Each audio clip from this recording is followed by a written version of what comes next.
Así inicia ese Noticia en Profundidad. Qué placer acompañarles. Soy Tatiana Pérez y les saludo desde nuestra sede central en Caracas, en Venezuela. A partir de este momento tenemos dos temas que son noticia. Aquí están en titulares. En Noticia Cuba, una vez más, el mundo rechaza el ilegal bloqueo de Estados Unidos contra esta nación. Con 184 votos a favor del fin del asedio, 2 votos en contra y 3 abstenciones, la Asamblea General de la ONU aprobó una resolución que se vota desde hace ya 28 años con resultados similares. ¿Por qué persiste una política anacrónica y fracasada por parte de Estados Unidos? Vamos a analizarlo. En Noticia Venezuela, cierra el Congreso Bicentenario de los Pueblos con una clara visión del momento actual que atraviesa la humanidad. Una crisis sistémica del modelo capitalista con una pandemia que incrementa los problemas sociales y una nación hegemónica en declive, Estados Unidos.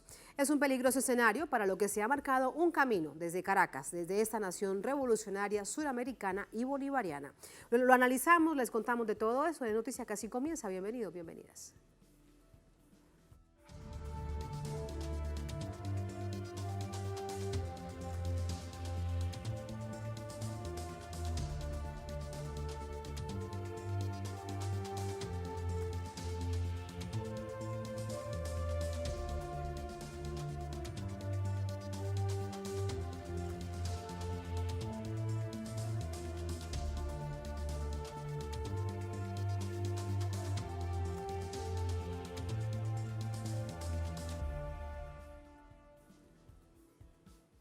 En Noticia Cuba, el mundo exige el fin de las más de 6 décadas del ilegal bloqueo impuesto por Estados Unidos sobre la nación caribeña.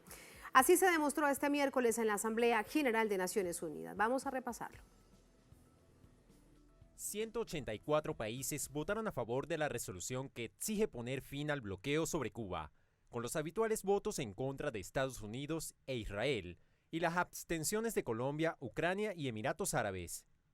La Revolución Cubana celebró el resultado, aunque no es suficiente para frenar el terrorismo de Estado, que en 6 décadas deja pérdidas económicas millonarias y afectaciones incalculables en materia de derechos humanos. Los Estados Unidos han tratado cínicamente de sembrar la idea del fracaso del sistema y de la ineficiencia del gobierno cubano, de que las medidas coercitivas no afectan al pueblo ni son realmente un factor significativo en las dificultades de la economía nacional. Pero veamos los datos. Desde abril de 2019 hasta diciembre de 2020, el bloqueo produjo daños por 9.157 millones de dólares a precios corrientes. Aún bajo el asedio, Cuba le salió al paso a la pandemia y demuestra sus capacidades con la creación de las 2 primeras vacunas anti-COVID de América Latina y el Caribe. El gobierno de los Estados Unidos asumió el virus como aliado en su despiadada guerra no convencional. Recrudeció de manera deliberada y oportunista el bloqueo económico, comercial y financiero y provocó al país pérdidas por alrededor de 5.000 millones de dólares. La cooperación de la isla en materia sanitaria fue reconocida por la Comunidad del Caribe, CARICOM.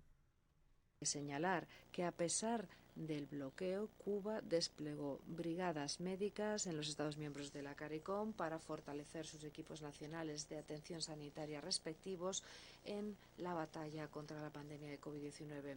Este es el caso de mi país, Haití, donde 348 médicos y otros personales sanitarios fueron enviados para ayudar al gobierno a combatir esta pandemia.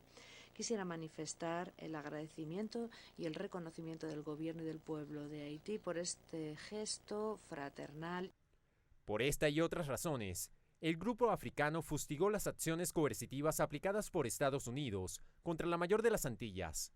Asimismo, el grupo africano reitera su postura en el sentido de que las sanciones ilícitas, sobre todo la aplicación de la ley Helms-Burton, título 3, son los obstáculos principales para que Cuba pueda lograr la Agenda 2030 de Naciones Unidas para el Desarrollo Sostenible. Señor presidente, el África una y otra vez ha mostrado preocupación ante la disyuntiva que afronta Cuba porque conferimos gran importancia al logro de los objetivos de la Agenda 2030. Además, es obvio que Cuba ha ofrecido muchas contribuciones a lo largo de décadas a África y a muchos países en el mundo como miembro responsable de la comunidad internacional. El bloque de países no alineados también se sumó a la condena mundial contra el bloqueo. El embargo contra Cuba es un ejemplo de los efectos negativos de las medidas unilaterales y cómo pesa sobre el bienestar del pueblo, impidiendo el que logren sus derechos humanos e incluso el derecho al desarrollo. En los últimos años ha habido un aumento en cuanto a la agresión de Estados Unidos contra Cuba y contra aquellos estados que pretenden establecer relaciones comerciales, financieras y económicas con Cuba. En la misma vía, se pronunció el representante de Portugal en nombre de la Unión Europea, organismo que hace unas semanas presentaba una resolución contra Cuba. El bloqueo económico, comercial y financiero impuesto por los Estados Unidos contra Cuba tiene un efecto desastroso en la situación económica de ese país y afecta el nivel de vida del pueblo cubano. El comercio exterior y la inversión exterior pueden desempeñar un papel importante para permitir que el país vaya camino de la modernización, reformas y un crecimiento sostenible. La votación de este miércoles representa la resolución número 28, que desde 1992 se aprueba en el Pleno de Naciones Unidas contra el bloqueo, y que la misma cantidad de veces ha sido ignorada por Estados Unidos en contravía del derecho internacional, sobre el que pretende dar lecciones a otros países. Vamos a continuar sumando información porque esto que veían ustedes sucedió en horas de la mañana en Naciones Unidas en Nueva York. En la tarde también hubo sesión de réplicas. ¿Qué pasó allí? ¿Cuál es el balance de toda esta jornada? Vía telefónica nos conectamos con Aisa García, nuestra corresponsal para América del Norte, desde este lugar de la noticia. Hola Isa, adelante, muy buenas noches. Hola Isa. Aisa. Hemos perdido la comunicación con nuestra corresponsal para América del Norte, Aisa García. Les decía, todo lo que ustedes han visto, de hecho estas imágenes que tienen ya en pantalla, con la votación que se registró ya hacia horas del mediodía, tuvo un segundo momento y es las réplicas que se da en esta misma jornada, en este mismo recinto, por parte de distintas naciones que querían además explicar a qué se debía con cada uno de sus votos, cuál era la razón de haber votado, por ejemplo, 184 votos a favor de la resolución en contra del bloqueo de Estados Unidos contra Cuba. Lista, Aisa García. Hola Isa, muy buenas noches, adelante con el balance. ¿Qué tal, querida Tatiana? Muy buenas noches para ti y para toda nuestra teleaudiencia. Mira, para una época de pandemia como la que estamos viviendo desde hace año y medio, te puedo afirmar que hubo una amplia participación de todas las delegaciones de los países en la Asamblea General de la ONU hoy al debatir el tema del bloqueo estadounidense contra Cuba. Al menos 50 países, Tatiana, estuvieron exponiendo argumentos a favor de la resolución cubana. Ya sabes que Cuba ha presentado esta resolución desde el año 1991. Hoy conversábamos con el canciller Bruno Rodríguez y nos decía que cuando salió la primera resolución cubana contra el bloqueo, apenas unos pocos países votaron a favor y hoy el resultado es bastante grande. Año con año cada vez se suman más países. Hoy lo vimos, 184 países votaron a favor de Cuba, 3 abstenciones, 4 ausencias de votación y 2 votos en contra. Por supuesto, el voto de Estados Unidos y de su siempre aliado Israel. Israel ha votado siempre junto a Estados Unidos en esta resolución, Tatiana, que en tiempos normales ha logrado una mayoría abrumadora y hoy se volvió a ver. Bueno, antes de la votación hablaron varias delegaciones, en total fueron 50, como decía, antes y después de la votación, y una importante participación la tuvo el canciller de Cuba, Bruno Rodríguez. Él sostuvo que como el virus, el bloqueo asfixia y mata, y por tanto debe cesar. Bruno Rodríguez dijo que Estados Unidos ha tratado cínicamente de sembrar la idea de que las medidas coercitivas no afectan al pueblo, lo cual no es así. Así que Bruno dio testimonio del sufrimiento y habló de la ansiedad que provocan en las familias cubanas, el desabastecimiento y la inestabilidad de los productos imprescindibles y primera necesidad. Y eso dijo que se ve en las largas colas que a diario agobian a los cubanos en medio de la pandemia. Rodríguez, Tatiana, hizo un discurso breve, pero con muchos detalles, de cómo han afectado a los cubanos el recrudecimiento del bloqueo. ¿Y por qué el recrudecimiento del bloqueo? Bueno, porque cuando Donald Trump fue presidente, los 4 años que estuvo en el poder, adoptó 243 nuevas medidas coercitivas. Y ojo, Tatiana, de estas 243 medidas, 55 fueron aplicadas en tiempos de pandemia. Imagínate, en tiempos de pandemia. De ahí que el canciller cubano dijera que el gobierno de Estados Unidos asumió el virus como aliado en su despiadada guerra no convencional contra Cuba, y en tan solo un año, él hace un recuento del 2019 al 2020, este bloqueo y estas medidas, nuevas medidas, provocaron al país pérdidas récord por alrededor de 5.000 millones de dólares, una cifra bastante grande. Y esas pérdidas vinieron a restringir tanto el arribo de viajeros estadounidenses, esas pérdidas vinieron a adoptar medidas propias de tiempo de guerra que privaron a la isla de suministros de combustible, vinieron a perseguir los servicios de salud que presta la isla en numerosos países, vinieron al incrementar el acoso de las transacciones comerciales y financieras en otros mercados. Fíjate que el canciller le dio mucha importancia al tema de la reunificación familiar.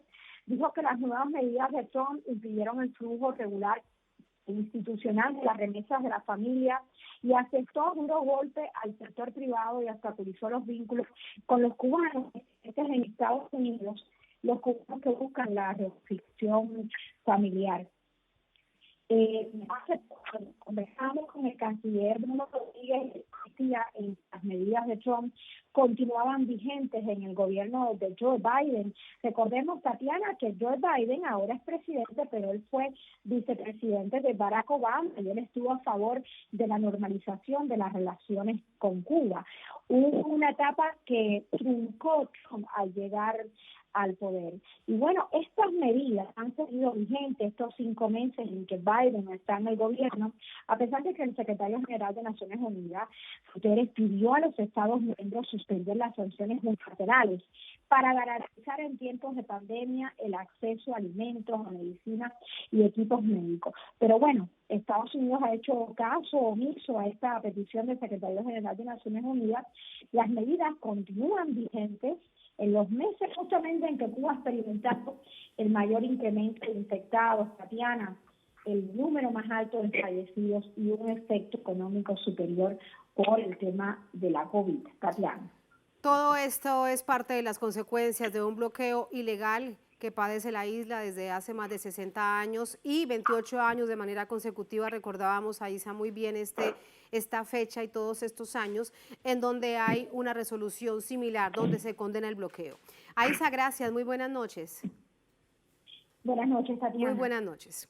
Vamos así a entrar con el análisis. Recordamos de hecho la votación, 184 votos en contra o a favor de la resolución que presenta Cuba en contra del bloqueo. Hay 2 naciones en contra. Vamos a contarles de quiénes se trata, es Estados Unidos e Israel, y 3 naciones que han votado por la abstención. De todo esto vamos a conversar, a analizar, a profundizar con Ángel Guerra, periodista cubano, miembro del Centro de Estudios Casalán, articulista de La Jornada en México, académico de la Facultad de Historia del Arte, miembro de la Secretaría Ejecutiva de la Red en Defensa de la Humanidad, con nosotros aquí en Caracas. Recordar que Ángel es periodista cubano, radicado en México. Ángel, ¿cómo te va? Muy buenas noches. Muy buenas noches, Tatiana. Un honor estar aquí en Telesur de nuevo y un gusto estar contigo en este programa que gusta tanto. Muchísimas gracias. Ya que tenemos la diferencia respectiva por la COVID-19, te invito a que te quites el tapabocas y así podemos conversar mucho mejor. Gracias. Claro. Me dicen además de la producción que tenemos una dificultad con el audio, te pido que bajes un poco la chaqueta para poder escuchar correctamente todo lo que vamos a conversar durante estos minutos. Lo que les propongo es lo siguiente. Vamos a hacer una pequeña pausa y ya venimos con el noticia.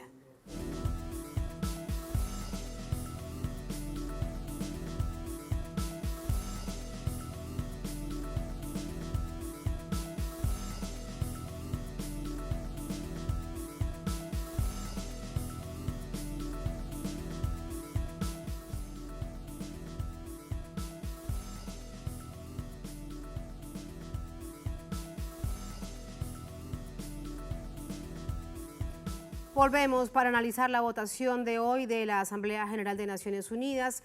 Ha sido mayoría, 184 naciones a favor de la resolución en contra de un bloqueo ilegal que cumple más de 60 años de Estados Unidos en contra de Cuba, en contra de esta nación caribeña. El mundo ha dicho basta, el mundo ha dicho se condena, se rechaza esta resolución.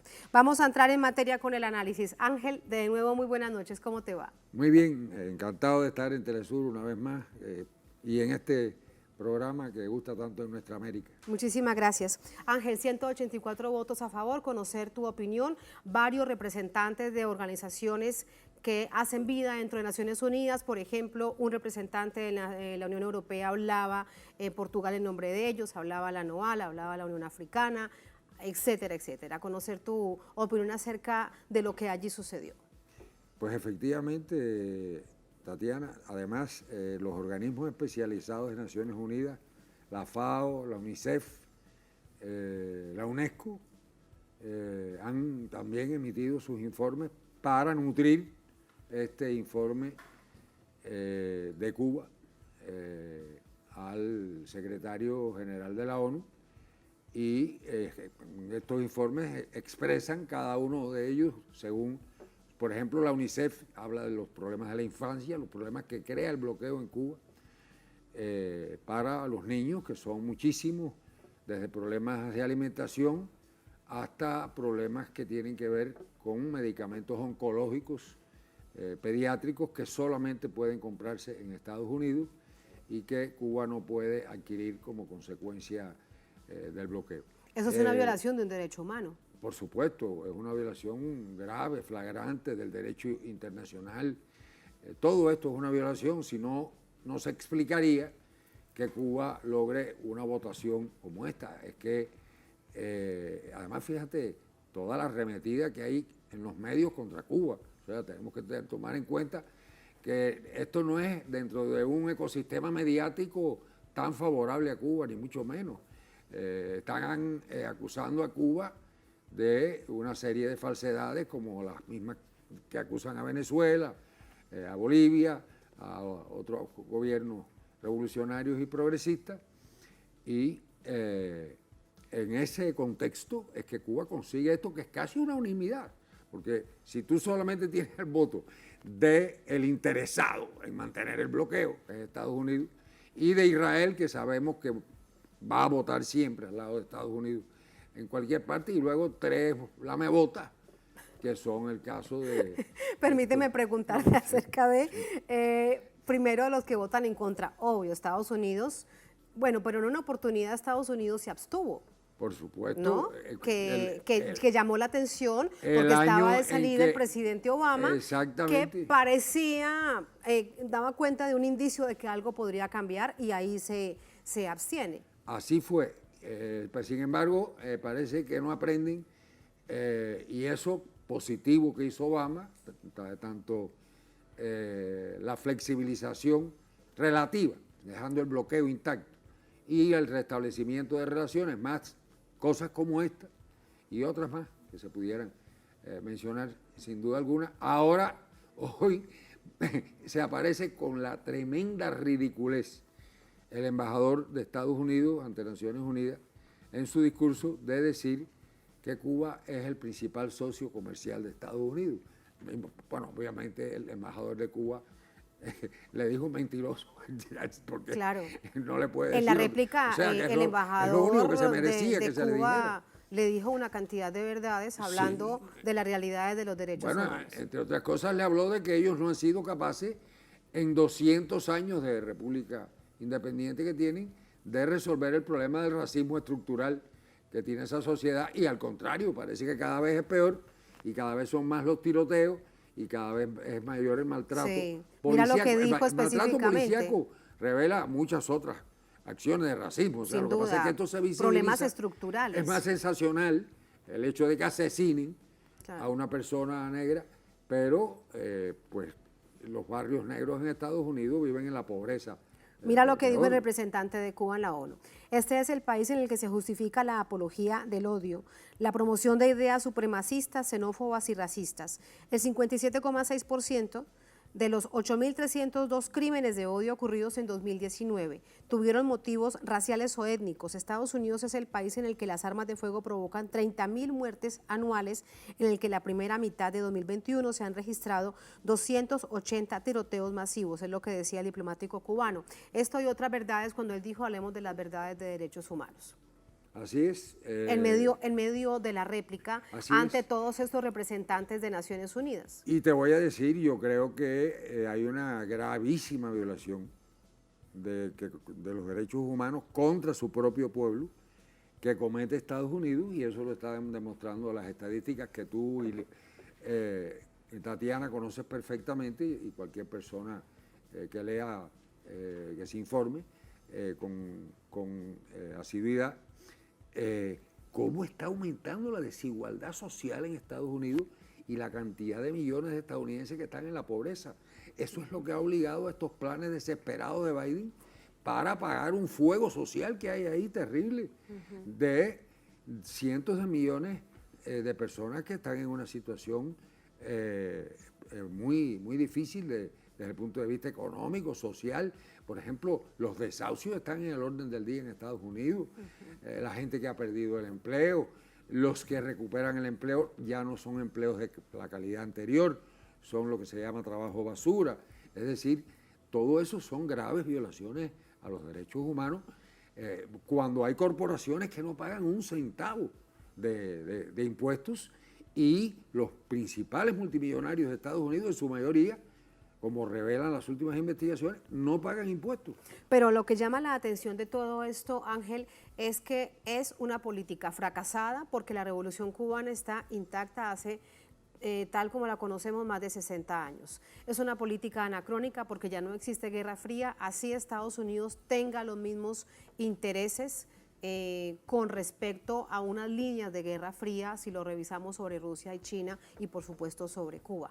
¿Por qué la mantienen?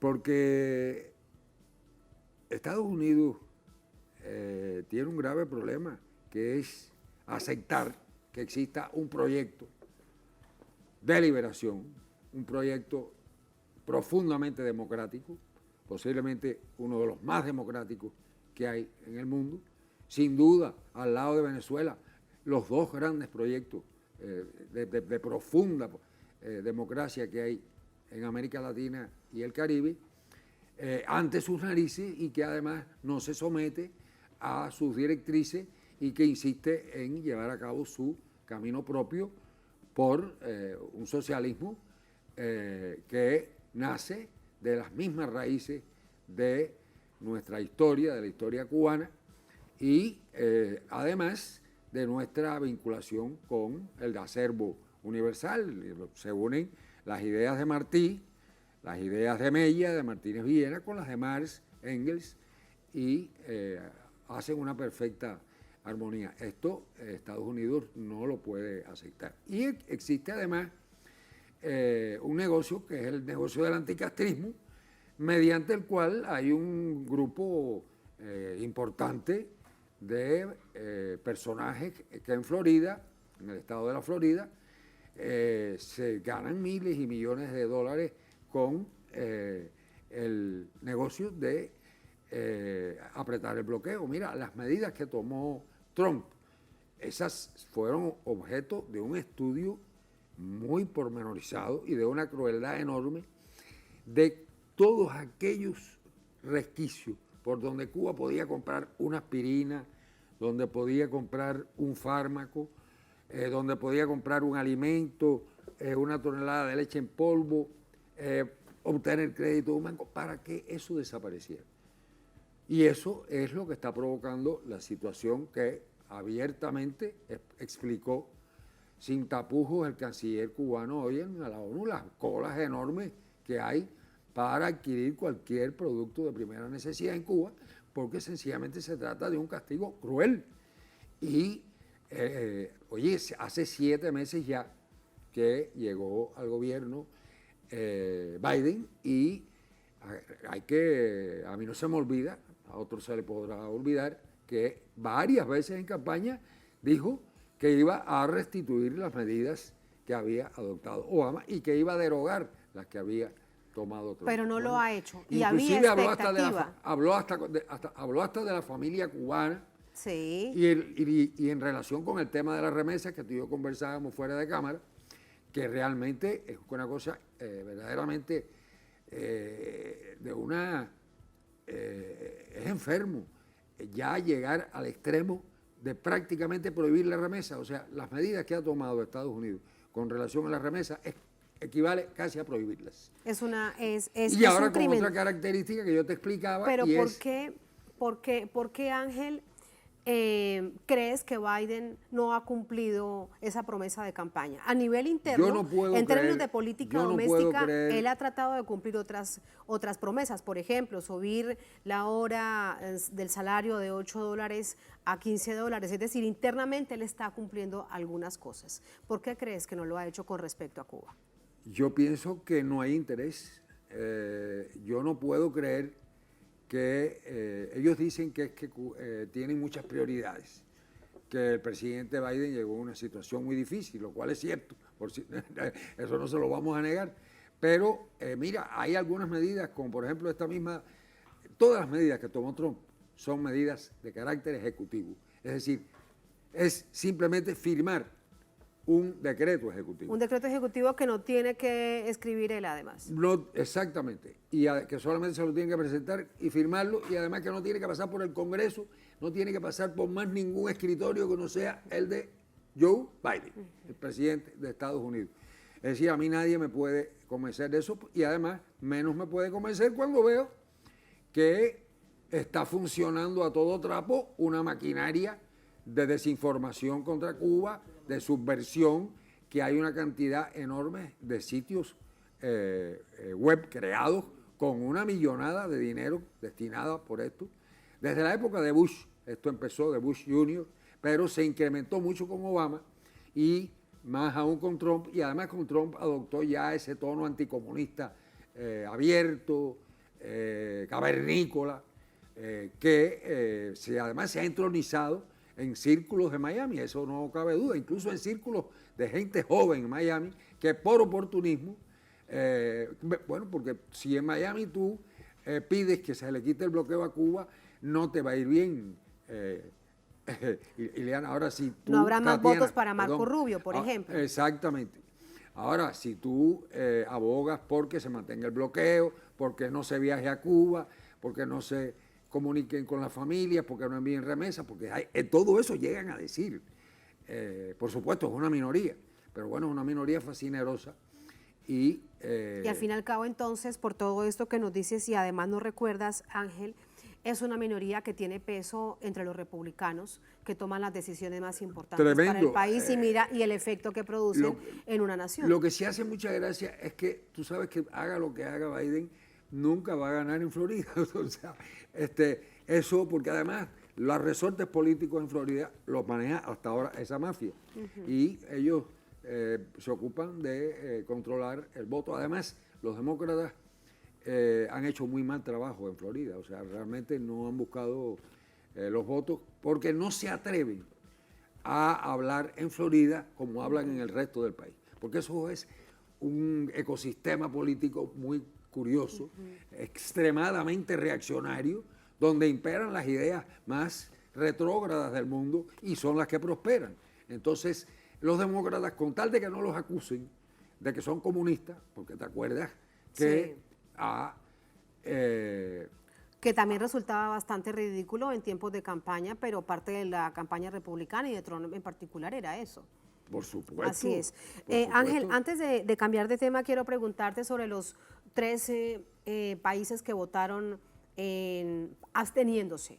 Colombia, Brasil y Ucrania. Bueno, Colombia, Brasil y Ucrania. Imagínate, Quiero Colombia preguntarte. es un país que tiene un gobierno que tiene sublevado a toda la juventud, que tiene sublevado a gran parte de la población. Ya va para 2 meses la sublevación del pueblo colombiano. Además es un gobierno que desoye absolutamente los reclamos de su pueblo. Bueno, ya el colmo es ¿viste? Cómo el Congreso no aprobó ni siquiera la matrícula gratuita, que era la demanda original de este movimiento del año 2019. Ni eso, que además es un derecho humano elemental. Entonces, ¿cómo el señor Duque va a hablar de derechos humanos en Venezuela o en Cuba o en cualquier parte cuando él está asesinando todos los días con el escuadrón policial ese que... El escuadrón móvil antidisturbios. El escuadrón móvil Ángel, antidisturbios. ¿y duele teniendo en cuenta todo lo que Cuba ha hecho por la paz de Colombia? Eso realmente, fíjate que hasta Santos, el expresidente Santos, hizo una declaración muy clara, diciendo que él no podía comprender cómo era posible que el gobierno colombiano hiciera las declaraciones que ha estado haciendo en relación con Cuba, después de todo lo que Cuba hizo por conseguir que se produjera el acuerdo de paz. Bueno, ahí se empeñó el propio Fidel, cuando vivía aún, Raúl Castro, y además de eso, muchos cuadros de la política exterior cubana dedicados por muchos meses. ¿Quién era el embajador que falleció posteriormente, pero dedicado en cuerpo y alma a sacar adelante el proceso de paz? Exactamente, con una devoción enorme, con una disciplina enorme y además de eso, con un reconocimiento que tienen por la parte de sus colegas colombianos que estaban allí. No solo no estoy hablando de los guerrilleros, estoy hablando incluso los propios de la delegación del gobierno, que en general, por ejemplo, la calle se ha deshecho en elogios sobre la actitud de Cuba en ese sentido, de modo que lo que Duque diga sobre eso, en realidad nos puede resbalar, porque bueno, son tonterías como las que habla sobre cualquier otra cosa. Por ejemplo, sobre Venezuela, todo lo que dice, que no vale para nada, ¿no? Ángel, quiero aprovechar los últimos minutos que nos quedan para que nos cuentes acerca del cierre ya de esta clausura del Congreso Bicentenario de los Pueblos del Mundo, con la participación de representantes de distintas partes del mundo. Hay una resolución final. Vamos a recordar cómo se ha dado este momento. El Congreso Bicentenario de los Pueblos del Mundo, tras 2 días de sesiones, se plantea como una plataforma antiimperialista a favor de los pueblos víctimas de políticas injerencistas y hegemónicas de Estados Unidos. Esto en el marco de la conmemoración de la Batalla de Carabobo de 1821 contra el Imperio Español. Estamos muy agradecidos primeramente con Venezuela por habernos invitado a este Congreso del Bicentenario. Estamos viendo, tienen una buena organización, nos admiramos y aquí estamos concentrados prácticamente todo el mundo, construyendo algo que nos beneficie a todos.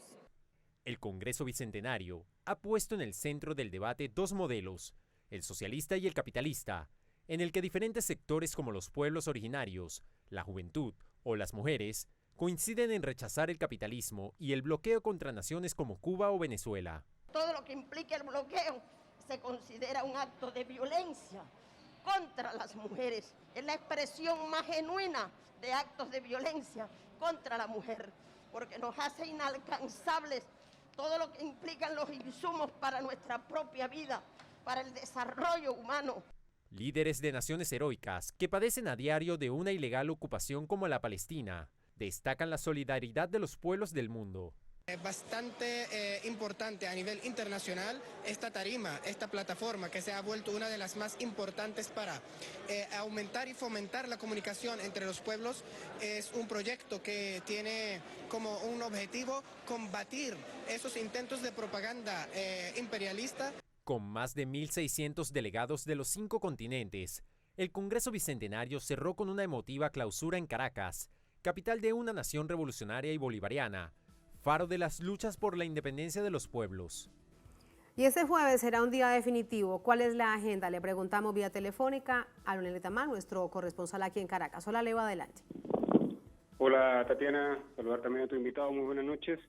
Como escuchábamos ya, esa actividad del Congreso Bicentenario de los Pueblos del Mundo cierra el día de mañana y se va a unir a las actividades oficiales, actividades de Estado venezolano con motivo de la conmemoración del Bicentenario de la Batalla de Carabobo, que se ha discutido bastante aquí en el país y que es el escenario donde se desarrolla este encuentro. Es una batalla crucial para la independencia de este país suramericano, caribeño, y los invitados al encuentro han resaltado este punto, señalando que es un proceso que está abierto, los procesos independentistas, anticolonialistas en América Latina y en el mundo, y por lo tanto va a ser un día finalmente de reflexiones mañana, de sacar algunas conclusiones respecto a esto. Hay una agenda bastante gruesa de trabajo y de tareas que se han dado para seguir